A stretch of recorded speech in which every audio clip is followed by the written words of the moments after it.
So for anybody that's interested, Cube Crusher and I are starting Dogshit Dental, where you can pay one set price for one plan where we have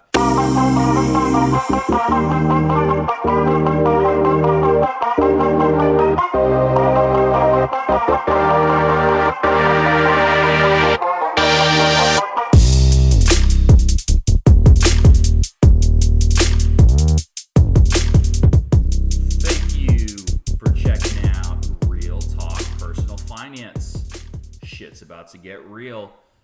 Cash Flow King with you today, and in today's episode, we have Dogshit Dental. Hey, what's up? Thanks for checking out the show. As always, we really appreciate it. Entering into, or I guess we've been in it for about a month now, continuing into Q4 2025. Lots of interesting things going on. But today's show is going to be a little bit of a rant. So if you're in a very excellent mood, you're having a great day, and I hope everybody is having a great day, but if you just want to be super cheery, you may just want to skip this one for now or come back to it later, because I am about to go on a fucking rant. If you need a little bit of entertainment and you're in for it and you're driving home and you're stuck in traffic or whatever the fuck you're doing and you're like, you know what? Let's do it. Let's fucking get into it. What's this Dogshit Dental episode all about? You've come to the right place. So, today's episode, I'm going to talk to you about a recent experience. Actually, this happened today during essentially open enrollment. And I'm going to be talking to you about dental shit. Okay? Being in the open enrollment season, a lot of people right now are signing up for benefits at work in particular. Your medical stuff, your vision, your dental, your life, your disability, all that good stuff, right? So it's top of mind for a lot of people, and I actually thought about doing a show on employer benefits and, well, employee benefits offered by employers, assuming you work for somebody else, and assuming you have benefits. Not everybody does, and that would probably be more helpful, but it wouldn't be nearly as fun. And given that this is the Real Talk Personal Finance podcast and we fucking just talk about whatever we want, that's what we're going to do today. So I was evaluating my benefits recently at work because I have to make some selections. And normally it's a fairly straightforward, easy, seamless process, right? But I noticed that, like most things in life today, the cost went up a little bit. And specifically on a dental policy, dental insurance that is being offered, it went up quite a bit. And I was a little bit surprised by that. We just so happen to offer a couple different dental options in terms of dental plans. And so I'm like, you know what? I'm going to take a look at this. I'm going to take a look at the cheaper plan, which historically my dentist has not taken. And by the way, shout out to anybody that's a dentist. This is no hate whatsoever on dentists and dental professionals. I absolutely love the dental office that I go to. I think they're wonderful. And I was at a point where, spoiler alert, I'm probably going to continue to pay more than I otherwise could for dental services because I like going there so much versus a less expensive option that I could choose. We'll get into that maybe a little bit later. But if anybody here is a dentist, knows a dentist, is friends with, or has a family member that is a dentist, and you want to come on the show and talk a little bit about this, or you have any feedback you want to send in via email, feel free to do that, realtalkpersonalfinance@gmail.com. But I think this is an extension, essentially, of our healthcare system. But anyway, keeping it back to the dental shit for now. So we have some decisions to make.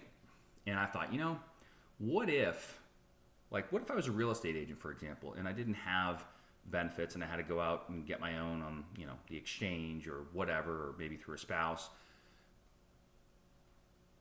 There's a lot of people, a lot of real estate agents that may not have vision insurance. They may not have dental insurance. They probably do have medical insurance, right? And it's like, well, why is that? Well, for one, they're self-employed typically, and their broker probably doesn't offer any sort of benefits package because they're a 1099. They got to go shop it out themselves if they want it. But also probably because generally speaking, the costs are somewhat reasonable, especially if you're going in for just preventative things. You're getting your cleaning, you're getting maybe some x-rays, and you go in a couple times a year and that's it. All right, maybe that's not a big deal to just go ahead and pay out of pocket. So that's kind of the line of thought in terms of how I was thinking about this. And I'm like, well, what if I didn't pay premiums for this particular dental policy, which, by the way, the more expensive of the two plans is roughly $1,800 a year. So I'm like, okay, that seems a little bit excessive to me, especially if nothing major is going on. And of course, you're never going to necessarily know until that particular year, right? That's how insurance works. If you knew you were going to get in a horrible wreck and needed surgery and this and that, you'd probably go out and buy the best medical plan that you could, right?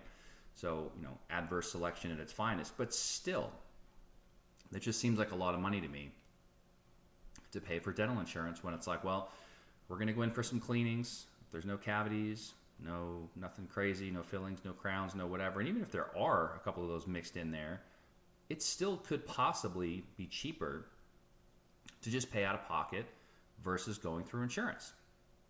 And then I thought, what if they had a cash price that was even less than whatever the negotiated rates were with these insurance companies, because they don't have to deal with the paperwork and the claims and the billing and all the bullshit.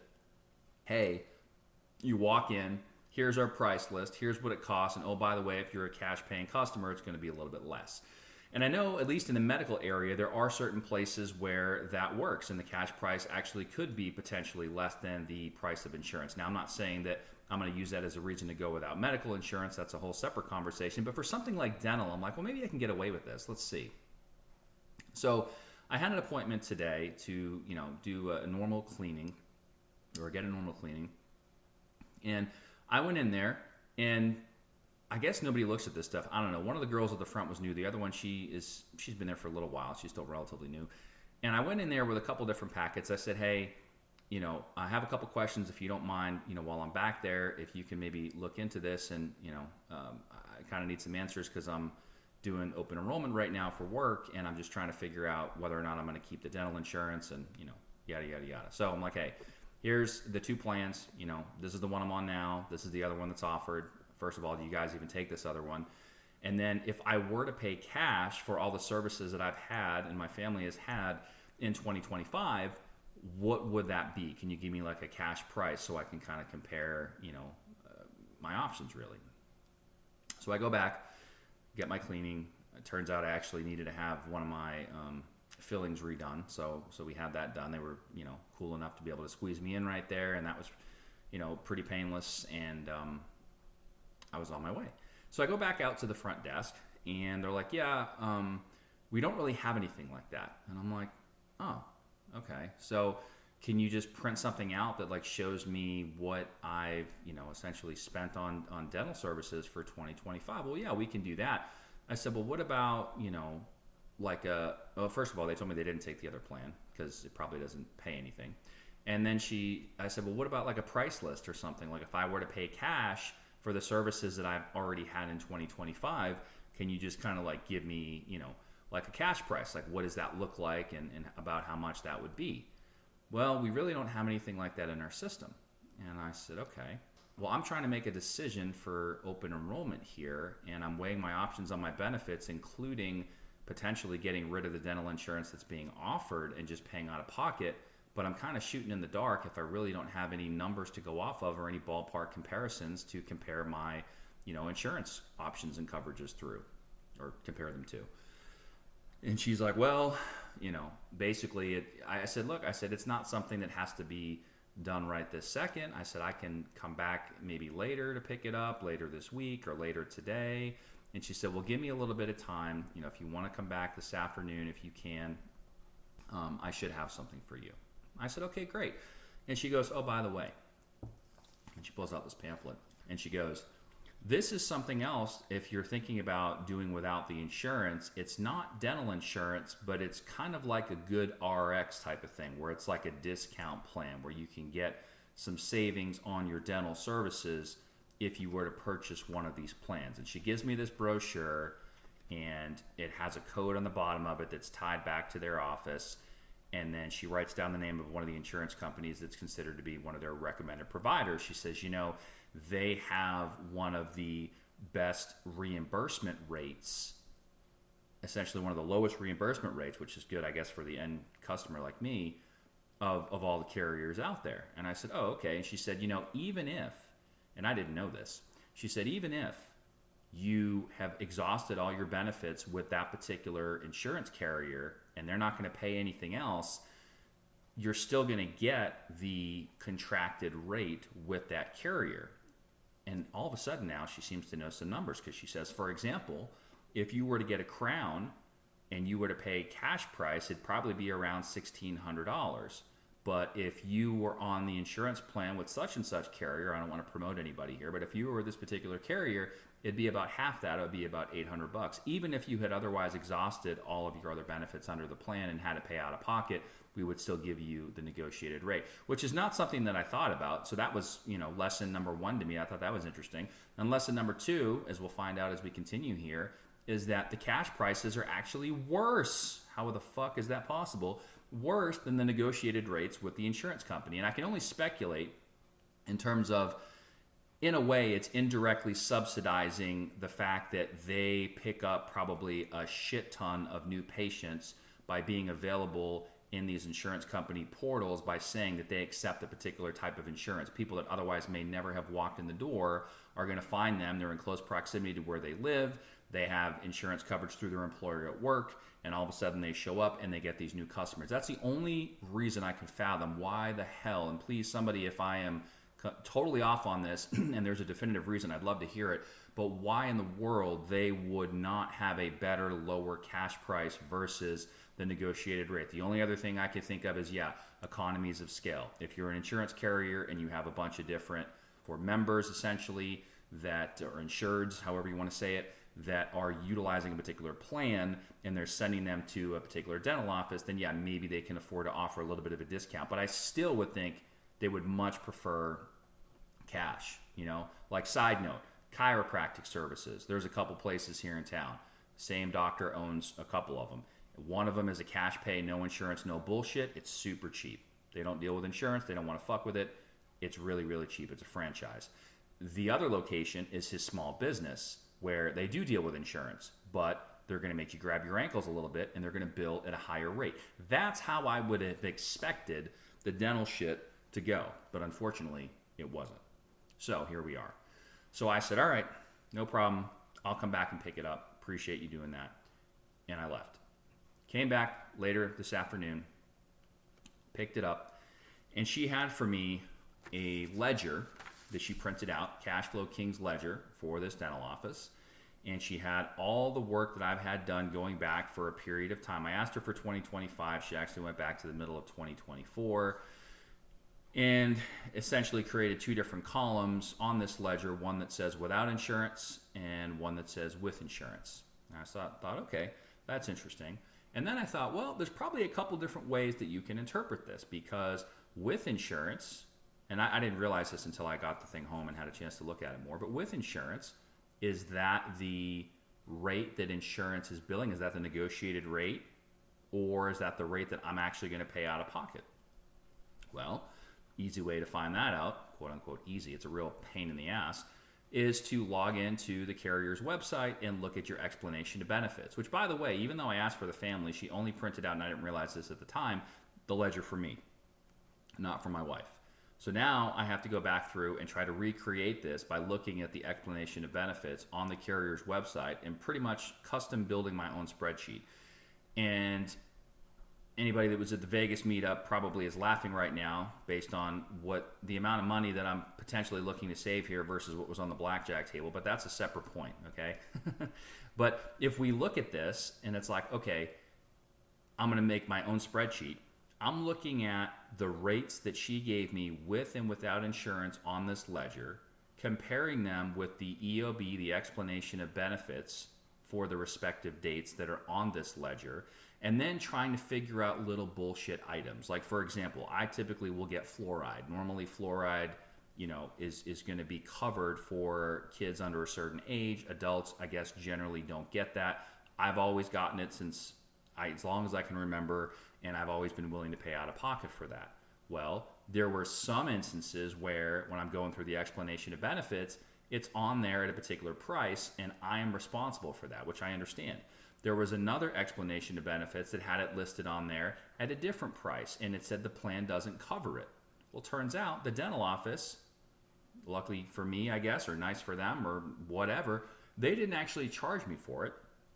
But on the explanation of benefits, it says if this is a non-covered service, your dentist reserves the right to charge you non-negotiated rates. So pretty much whatever the rack rate, if you will, the cash price, which is we've now determined based on what my experience has been so far, is going to be higher than the pre-negotiated rates with the insurance company. They can choose to charge that if they want to, if it's not something that's covered by the plan, if it's coded a certain way on the EOB. And I think anybody that has been around for a while, a lot of times with these coding and, people that do medical coding and billing and shit like that, stuff gets messed up all the time, right? So it could have just been a misclick or something like that. I get that. But my point is, as I'm going through and trying to custom build this out myself a little bit and comparing all these numbers, they're ballpark close, but they're not exactly totally precise. And that's fine. I just want a ballpark because, again, I have to make some assumptions when I'm going in and I'm doing this analysis. But it was a real pain in the ass because some of the EOBs have me and my wife on them. Some of them just have me. Some of them just have her. I have to go through. It only goes back, for 2 years. And I'm like, hey, you had a bunch of work done. Was that last year or the year before? We couldn't remember. We're trying to find it on the site. And finally, I'm about ready to just throw my hands up and say, fuck it, I'm done with this. I'm just going to take the benefits at work because at some point, you have to trust the fact that, your HR department and your organization that you work for has done their due diligence and they're offering you something that's competitive. But again, when you get to a certain point, there's just certain things and certain benefits. And I almost did a show on this, so I guess it's a good segue. And then we'll circle back to dental. Not all benefits that are offered are good benefits. Now, I'm not saying you should or shouldn't get this or that. We don't, again, give any advice on the show. This is for entertainment, education, and whatever. But not all benefits are going to be great, And I actually had lunch with a buddy of mine who's an advisor who still won't come on the show, but that's another story. And I said, one of the benefits was on the life insurance side, it was like 50-something cents a paycheck or some bullshit to get $4,000 of coverage for a 1-year-old. No thanks. Like, yeah, he's like, oh, you didn't do that? I'm like, no. I'm like, why would I do that? I don't need $4,000. I'm not just going to piss this money away. And yeah, it's only 50-something cents a paycheck. First of all, it's probably never going to happen. And second of all, I'm insuring for things that, from a financial standpoint, would be catastrophic, right? Catastrophic loss. Most people can't replace their vehicle if it gets totaled. If their house burns down, they're not going to have an easy time replacing that, right? And obviously life insurance is extremely important, so don't get me wrong here. But if something happens, $4,000 isn't going to do shit. So no, I decline that. Just like I declined a couple of the other benefits that we have. And I would, encourage everyone to go through theirs based on their own situation and their family and whatnot and make your own decisions for yourself. But my point is not everything that is offered to you, to us, to anybody, through an employer is necessarily going to be the best option. Now, generally speaking, they're going to be vetted, they're going to have done their due diligence, and they're going to be great options most of the time for most things. However, sometimes you got to be a little bit selective. So that's what I was trying to do with this dental shit, coming back to the dental shit here. So here I go with my spreadsheet and I'm looking at it and I got my things in there. And finally, I'm like, all right, let me bring this back up. I did this analysis and we didn't have really much work done at all. And the premiums for dental last year were lower. So when I ran the numbers, we were about $300 for 2025 so far to the good by having the dental insurance. Okay, great. Well, premiums are going up next year. I don't know what's going to happen next year. Nobody does. That's why you have insurance for things that you need it for, right? But if I assume the same out-of-pocket type of expense, then it's going to be plus or minus about $100 versus not having the insurance and paying cash for everything.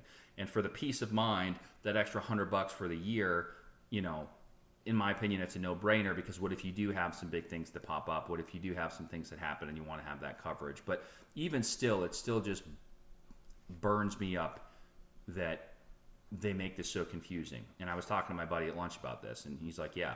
It's like, why don't they just have a fucking price list? Like, give me your price list. Here's how much it's going to be for this and for that and the other thing. And they have it. And I said to him, I said, I walked in there with these packets. Here's the first plan they're offering. Here's the second plan they're offering. And here's why I'm asking, right? I've been a patient here, customer, client, whatever you want to call me, for years. And I'm just trying to figure out if I want to keep my insurance or not. It's not like I walked in and I was like, hey, I'm part of XYZ dental practice down the street and I'd like your price list, please. And he made a good point. He said to me, he's like, yeah, but so what? What if you were? That's the problem. They should be able to provide that. They should have it on their website. They should give it to you, and they should give it to XYZ dentist down the street and not give a fuck, because everybody should just basically be more transparent about their pricing and what different things are going to cost so that people can make informed decisions.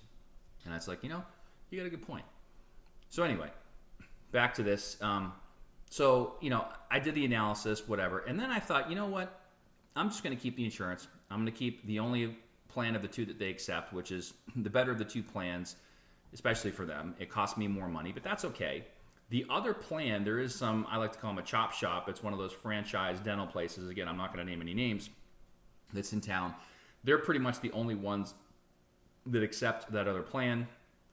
And I've heard some, everyone has reviews and opinions and whatever about everything, but I've heard some real horror stories about this particular chain, and I'm like, you know what? I really like where I go. Yeah, it's going to cost me about $1,000 a year more in premium, but it's almost worth it to me. And I'm just going to go ahead and do that. And then, right before I thought my analysis was done, I found that brochure that I mentioned earlier, and I was like, oh yeah, let's just see what this discount program bullshit is that they're talking about.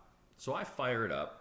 I go to the website, I type in the code, and it shows me 3 different plans initially, okay? And I'm looking at them, and I'm like, okay. And then I scroll down just a little bit, and it says, view more plans. Oh, there's more than 3. Okay, I click on that. 4 more plans come up. So now there's 7 different fucking plans, plus the workplace plans, plus the pay-it-yourself cash price option. And if you scroll all the way down to the bottom, there was even an additional 8th plan, which actually looked halfway decent. And I was about going cross-eyed, and I said to my wife, I said, okay, this is just crazy. Either I'm overtired, I'm an idiot, or they are intentionally making this way more difficult than it needs to be. But this other plan here at the bottom actually looks halfway decent, and it's a fraction of the price that we would pay for the plan through work. And I looked at it briefly, and I'm like, it actually doesn't look all that bad. What am I missing here? Can you look at this? And so she looks at it side by side, and because I pulled up the plans from work, or the one plan from work that actually, the one plan from work that will work, the one that they accept at the dental office I like to go to. And she looks at it, and the one at work is definitely better. The other one would have been fine, but there are some pretty bullshit like waiting periods. If you needed a filling or a crown or whatever, there's like a fucking 12-month waiting period. If you needed some other, shit done, there's a 6-month waiting period. The only thing that there's no waiting period for is preventive care. And I'm like, well, that's kind of bullshit. Like, what's the point of doing that? You're pretty much going to pay for the coverage for that initial year, and then for one of the biggest things you're probably going to need it for, if you need it, you can't even get it done until you've already had it for a year, So I ruled that out pretty quickly, and I basically just chalked it up and said the rest of these are also probably dog shit. I'm not fucking with it. So here we go. I'm just going to go ahead and continue on with the plan at work at the higher premium amount and just be done with it. But it's just crazy to me that it's this complicated.